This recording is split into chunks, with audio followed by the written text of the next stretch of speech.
The man there. Yeah, I would just like to say to Nick Griffin about the whole issue of Europe and how Europe seems to be against Europe, when 80% of our trade is with the European Union. Okay, we may come to that later. We're talking about race issues at the moment. You, sir. Mrs Beckett, are you going to pay back the £72,000 that you've taken after your mealy-mouthed answer trying to explain yourself?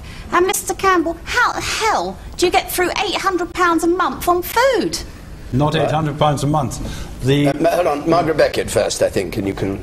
Margaret Beckett. No, I'm not, because, as I pointed out a moment ago... See, I think it's an absolute disgrace that you can't even sort of take on board what Jack Straw has said.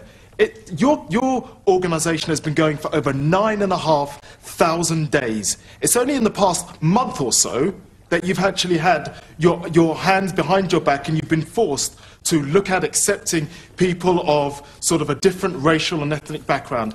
And for just 1 minute, could you not think of the benefits that my parents brought to this country and other parents from an Asian, from an Indian, from a Pakistani background have brought? No. All you're thinking of doing is trying to sort of poison politics. And yes, you are. Poison politics and poison the minds of people in this country. The vast majority of this audience, find what you stand for to be completely disgusting and reprehensible. Completely disgusting. You want to answer that? Briefly, if you would.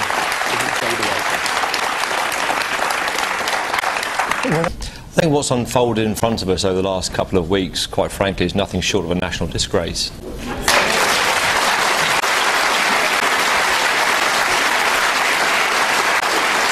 I think Jamie Bulger's family deserves to know, why he's going back in. What would they do with that information? What would they do with that information? Yeah, how would that help them in their loss? They want the information, Will. They've asked for the information. How would it help them? These are people who've suffered terribly. How would it help them to stop suffering? If they ask for it, they should. Do you think there's a danger of him re-offending in respect of their family? It doesn't seem likely to me. The question is whether the public has the right. I don't believe the public do have the right. That's the question. I don't think the public does have the right. Now, a lot of them, and it's quite simple. This Westminster Village are getting their knickers in a hypocritical twist, and we all think, oh, here we go again. We've had MPs' expenses going on for the last year, and here we go again. I agree with. We've got an election weeks away. Two wrongs don't make a right. All right. Which is what you keep arguing. What will make a right? Will make a right is if you stop speaking over each other when we come to the next question. And let's have a little bit of discipline here. Andy Reid, please.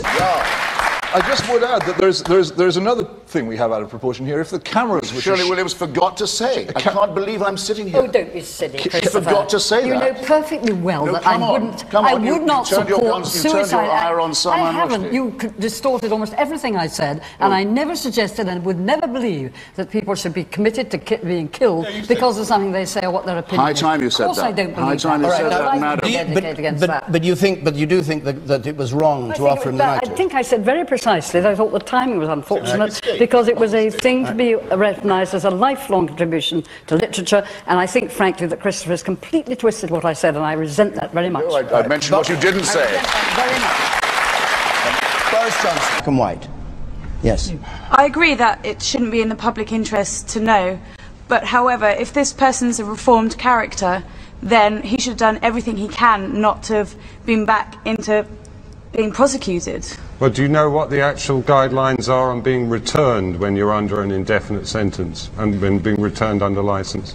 No, I don't, but that's under the law, and those... They're quite minor infringements. You can get returned to prison for quite minor things. But if he's a reformed character, why is he doing... you know, the odds are that there are people in this audience who've done the sort of things who, were they released under licence, will be returned to prison now. Yeah, but he would have known the guidelines. You don't know what he's done in those years. Oh, Carol, you... Will, sorry, just clarify what you're saying. What kind of things are you saying you can be returned? It could be non-payment of fines, it could be a traffic offence of some kind. You don't really know. He could have smoked some marijuana. That could get you returned to prison. Yeah, but you know, lots of people statistically in this audience will be marijuana smokers. So do you want them all returned to prison? You know, all right.